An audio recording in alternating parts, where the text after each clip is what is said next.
Meu nome é Armando Soares, eu sou indigenista aposentado da FUNAI e estive acompanhando com muita tristeza e indignação os fatos que envolveram o assassinato cruel e brutal do meu colega de trabalho e amigo particular Bruno Pereira e do jornalista Dom Phillips, no Vale do Javari. Uma coisa que tem intrigado muita gente é que depois que os corpos foram encontrados, depois que os assassinos foram presos, houve um silenciamento total da mídia, da grande mídia. No entanto, a mídia alternativa, a imprensa independente, continua trabalhando, continua investigando, continua enviando fatos novos. Então, diante desses dois comportamentos, a minha pergunta é a seguinte: eu gostaria de saber do entrevistado qual deve ser o, o comportamento mais correto. O silenciamento da mídia, da grande mídia, a insistência da mídia alternativa diante de um fato tão importante como esse. O Armando é um personagem chave para compreender o que aconteceu no Vale do Javari. E ele me deu algumas entrevistas, nós publicamos no Brasil de Fato, porque ele esteve como coordenador da Frente de Proteção da FUNAI, logo no período seguinte em que a terra indígena foi demarcada, a terra indígena Vale do Javari, e começaram a aumentar exponencialmente os casos de invasão daquele território.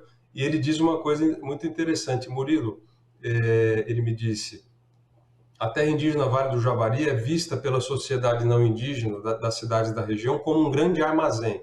Quando precisa de carne, de caça, vai lá pegar. Quando precisa de peixe, de pirarucu, de tracajá, vai lá pegar. Quando precisa de madeira, invade lá para pegar. Então, ocorre uma perspectiva de exploração muito grande pelos não indígenas contra os indígenas do Vale do Javari.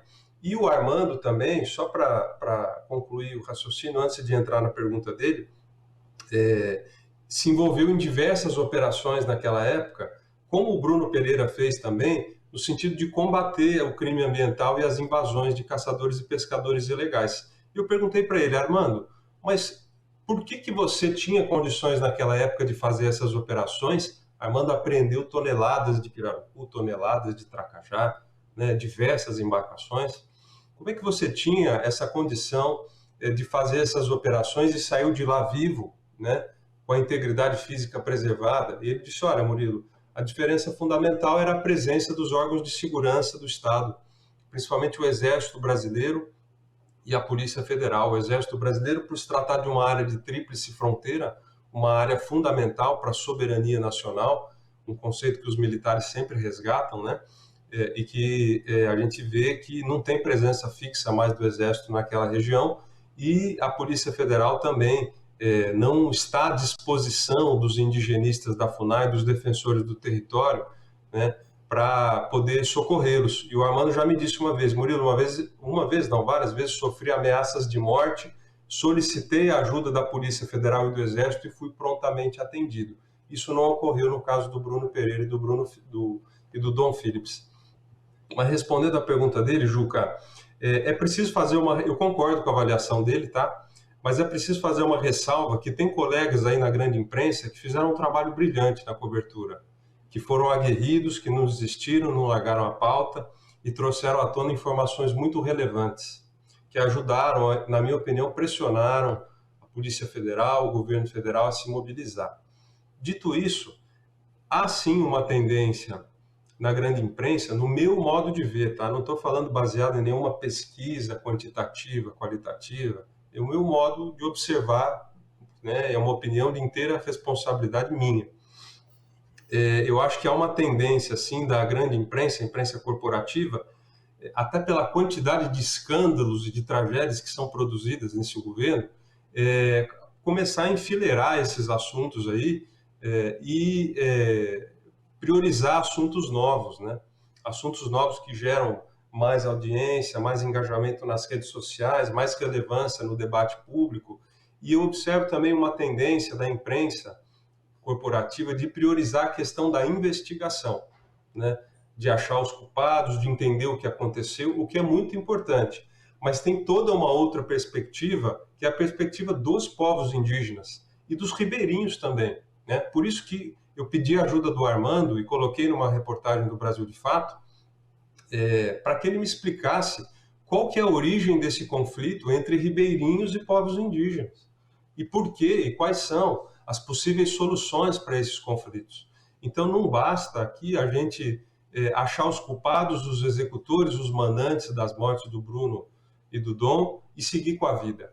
É preciso mergulhar profundamente na dinâmica daquela região e entender como desarmar aquelas pessoas, como criar um clima de paz entre ribeirinhos e indígenas.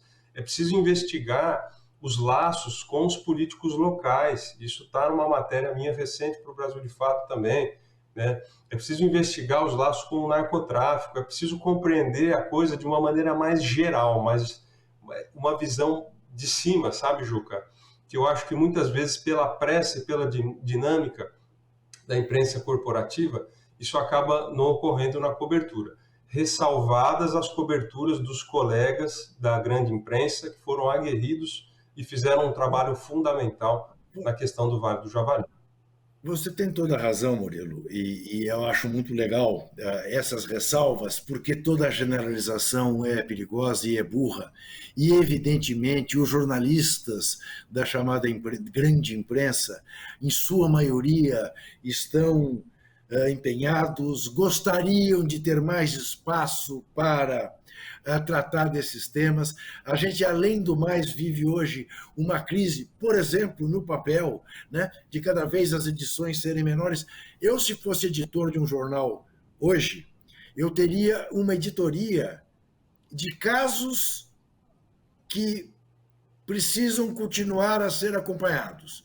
Há tantos dias aconteceu isso, há tantos dias aconteceu aquilo, há tantos dias estamos cobrando disso. Era uma maneira de manter aceso, porque é isso mesmo que o Murilo diz. Os escândalos se sucedem de tal maneira que você vai empilhando escândalo e esquecendo os que estão embaixo, né?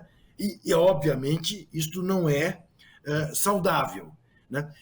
E mais o que você diz, Murilo, que eu acho que você tem toda a razão, cobre-se muito a consequência e muito pouco as causas. Talvez, se cobríssemos mais as causas, evitaríamos algumas das consequências malsãs, né, num país como o Brasil.